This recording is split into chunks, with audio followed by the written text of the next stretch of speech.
क्या दान करी, क्या सेवा करी।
राजा बलि की आवाज को सुनकर वैसे ही भगवान बामन ने कहने लगे कि मैं बड़ी दूर से आया हूं और बड़ी इच्छा करके आया हूं।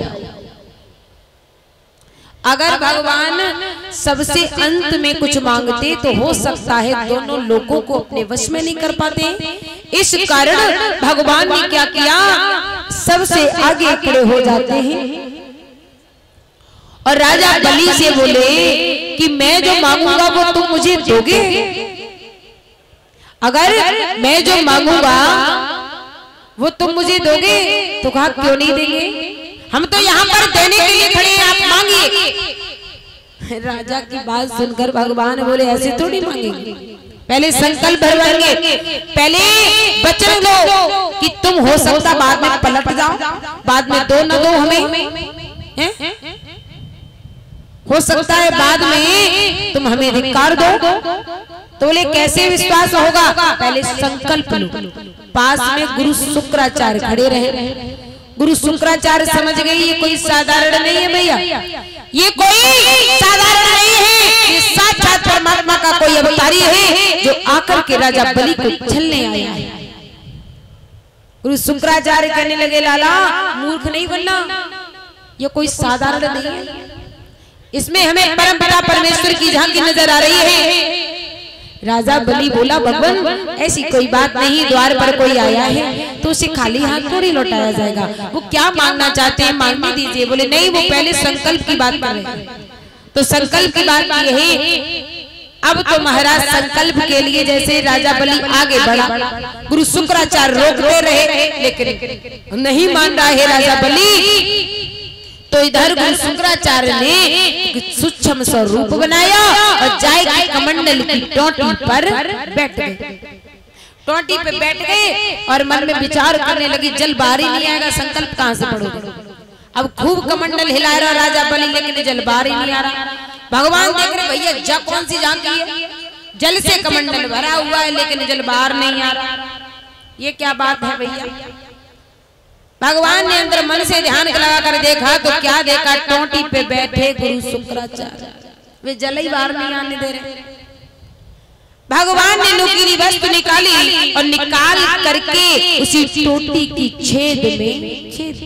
वैसे ही क्या हुआ, गुरु शुक्राचार्य की आंख फूट गई और जैसे ही एक आंख फूटी वैसे गुरु शुक्राचार्य बाहर आए गए और आए के अपनी एक आंख पे हाथ रखे और बोले लाला ऐसा नहीं करना, इसकी बातों में नहीं आना, ये छलिया है छलिया और आज तुझे छलकर तुझे बर्बाद कर देगा। भगवान बोले अभी भी नहीं मान रहे हो, मेरे काम में बाधा डाल रहे हो और मेरे काम में जो बाधा डालता है, अभी तो आपकी एक आंख फूटी और ज्यादा करी ना तो दोनों फूट जाएगी, तासे शांत खड़े रहो। राजा बलि बोला आप हमसे मांग